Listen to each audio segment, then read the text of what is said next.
بتا دیتا ہوں، آپ میں سے کسی کا آنسر نہیں آیا تو آپ کا آنسر تو آنا چاہیے تھا۔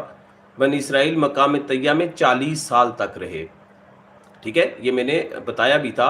40 سال تک وہ مقام طیہ میں رہے، جنگل طیہ میں رہے، نہ ان کے ناخن بڑھے، نہ ان کے کپڑے گندے ہوئے، اور نہ ہی ان کے کپڑے پھٹے۔ اب چونکہ اس جنگل کے اندر سایہ نہیں تھا، تو اللہ تبارک و تعالیٰ نے سایہ ان پر کیا کیا؟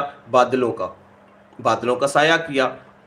کھانے کے لیے انہیں من و سلوا دیا۔ من کہتے ہیں ایک میٹھا حلوہ تھا، اور سلوا کہتے ہیں گوشت کو، ٹھیک ہے، اچھا تھا، من و سلوا آتا رہتا۔